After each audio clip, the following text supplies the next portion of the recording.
आप देख रहे हैं राष्ट्र की बात। मैं हूं प्रीतपाल सिंह। एक नजर अभी तक की खास खबरों पर। भसंडा में स्थित आटा मिल में लगी भीषण आग। सूचना पर पहुंची फायर ब्रिगेड की गाड़ियां आग बुझाने में जुटी। थाना मोहनलालगंज क्षेत्र का मामला। झाड़ फूक के चक्कर में हुई थी ओझा की हत्या। हत्यारोपी गिरफ्तार।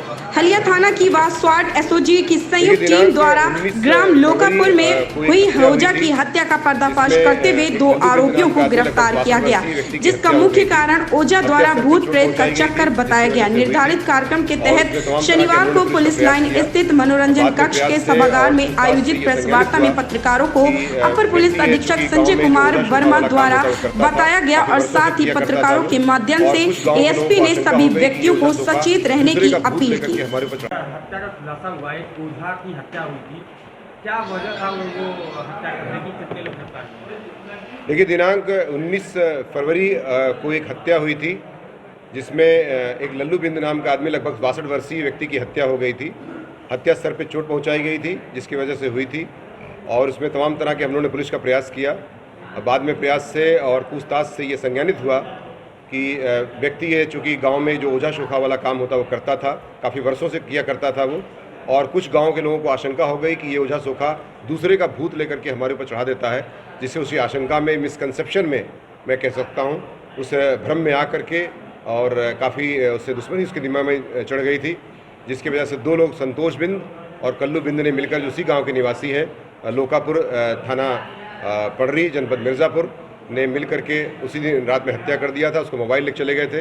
बाद में मोबाइल और सारी चीज़ें बरामद हो गई और हत्या के जो प्रयुक्त सामान थे, जो असलहे थे, जो उनका हथौड़ी थी और जो फरसा था, साथ ही साथ उसके कान से उसने जो है वो जो मुर्की पहना था उसके सोने की, वो उसको भी बरामद कर लिया है पुलिस ने।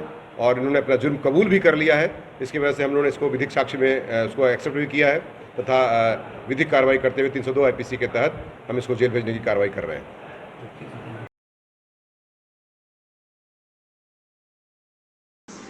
कानपुर हटिया होली मेला गंगा मेला एक प्रतिनिधि मंडल नगर आयुक्त अक्षय त्रिपाठी से सुनील बजाज, अध्यक्ष उत्तरी जिला भाजपा के नेतृत्व में मिला। उन्होंने आगामी 28 मार्च दिन रविवार को होली है एवं कानपुर का क्रांतिकारियों के नाम प्रसिद्ध गंगा मेला 2 अप्रैल दिन शुक्रवार को है। आयोजन के संबंध में एक लिखित ज्ञापन नगर आयुक्त के नाम संबोधित दिया, जिसमें मेला आयोजन में नगर निगम द्वारा कराई जाने वाली व्यवस्थाओं के लिए दिया, जिसमें मुख्य समस्या हटिया रंजन बाबू पार्क की रंगाई पुताई सफाई बंद व टूटी हुई लाइट ठीक कराई जाए, रंग ढेले जुलूस मार्ग की टूटी सड़कें ठीक कराई जाए।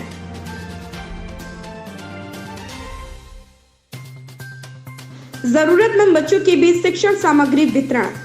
धोनी फाउंडेशन के तत्वावधान में आज टाटमिल पुल के बगल में बसी बस्ती में जरूरतमंद बच्चों के मध्य शिक्षण सामग्री का वितरण किया गया। इस मौके पर संस्था संरक्षक एड शैलेंद्र कुमार शुक्ला ने बताया कि प्राथमिक विद्यालय पुनः प्रारंभ हो गए हैं।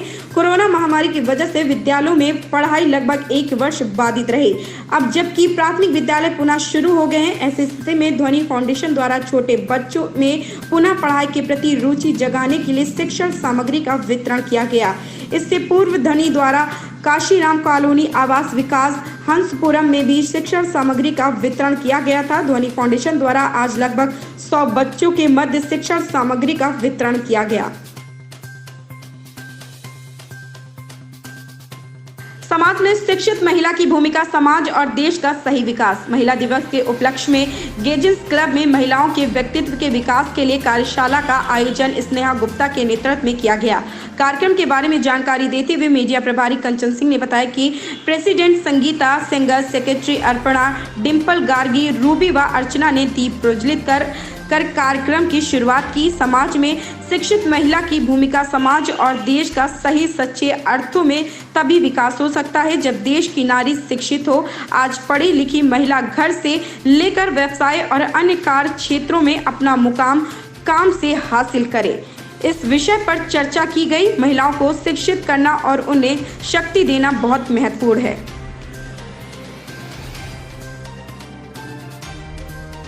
सेक्टर 39 कोतवाली क्षेत्र के सेक्टर 78 महागुण मॉडल सोसाइटी में 11वीं के कक्षा के एक छात्र ने 15वीं मंजिल से कूदकर जान दे दी।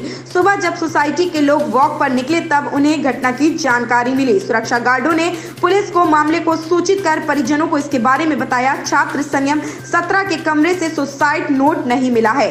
परिजनों का कहना है कि छात्र अपने सांवले रंग को लेकर तनाव में रहता था। हाल ही में उसके रंग पर किसी ने टिप्पणी कर दी थी जिससे वह परेशान था। पुलिस इसी वजह से आत्महत्या की आशंका जता रही है। हालांकि मामले की जांच जारी है।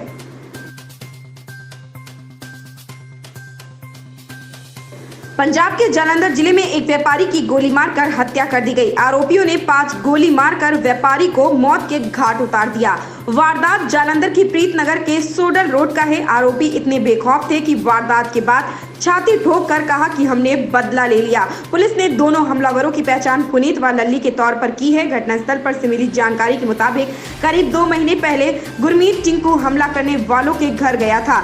वहां इनकी आपस में बहस के बाद झगड़ा हुआ था। इसके बाद हमलावर उसके पीछे आए और फिर उनसे झगड़ा हुआ था। पुलिस ने दोनों पक्षों के खिलाफ क्रॉस केस दर्ज किया था।